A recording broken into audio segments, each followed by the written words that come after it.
Hey, I'm Jeff. Morning, I'm Pedro. Today we are very excited. We have just received some Sejak from one of our favorite growers, Mr. Jong Yeol. He's been making tea for, how long has he been doing his thing? The guy has been doing tea for more than about 40 years, almost. Longer than I've been around. The guy knows his business. Yeah. Yeah. I gotta say, we've been bringing in tea from him for a few seasons. 10 years now. Yeah, this is the best that I have tried so far.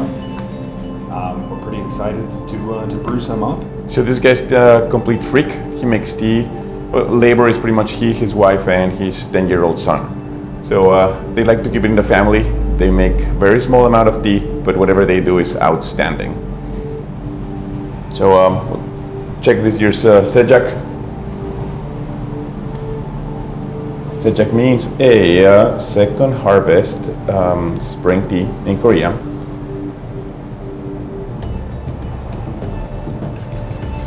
There it goes. Good. We warmed the cups up before doing this.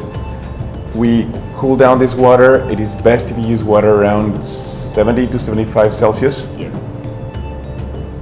Yeah, it's not quite as hardy when it comes to temperature as something like a pan-fired green. It definitely is a little bit more on the delicate side of things. Some people do Sejak at 85.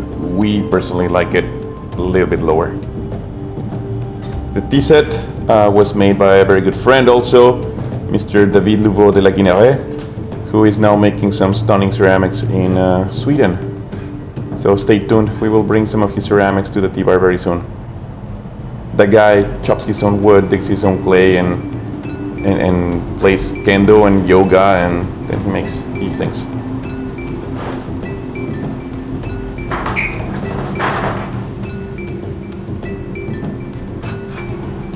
Okay, there. You don't often do that in Korean teapots, but hey.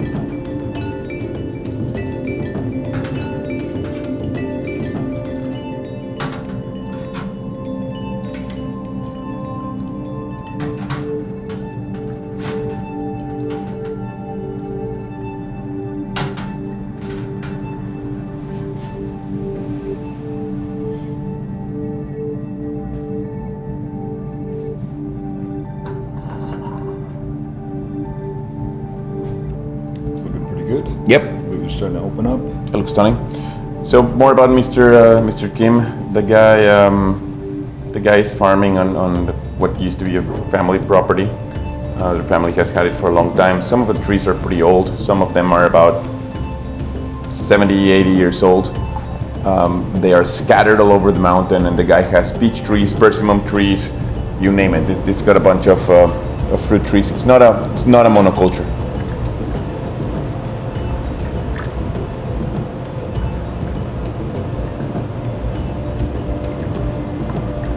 Whenever he makes a batch, it's just about, it's one wok worth of tea leaves. Pretty small.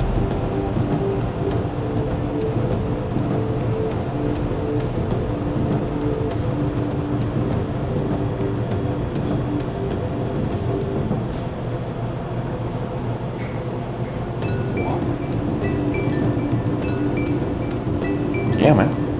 I always find it kind of interesting how the Korean grains are a little bit of a middle ground in between the Chinese grains and the Japanese grains. They kind of like umami heavy, rich tasting senchas, some of the kind of lighter, nuttier, toastier notes of Chinese grains. Yep, totally get umami in this guy. Yeah, you do. But you get pine nuts. Right, exactly. So you get a little bit of kind of the best of both worlds. Sweet peas. I know, I like it. Awesome. Give it a shot. You should. Here it goes.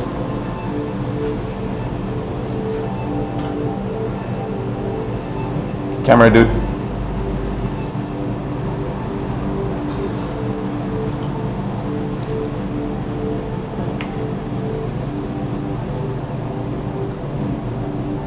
That's That's fantastic. sweet, man. This was too good not to have some more. So we've got a second infusion going here. That's not the pour I wanted. Hey, At least it tastes good. it'll work. Let's make sure those last few drops come out. There it goes. For Kevin, you guys have a media project, hire that guy, he's good.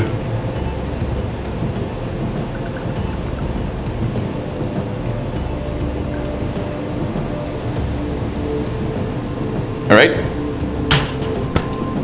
see what it tastes like.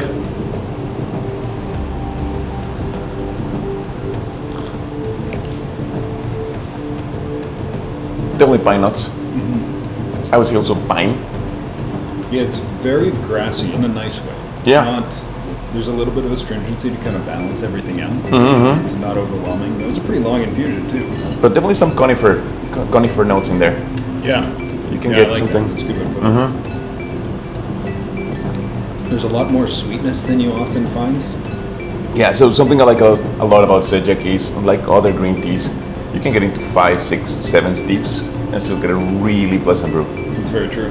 And should you guys have access to any flowers, elder flowers, maybe some plum flowers, when you're doing the latter steeps, adding a couple of flowers into your brew is just delicious. I did with some plum blossoms last season. It was really nice. Exactly. A lot of respect for Mr. Jong Yeol. The guy is fantastic.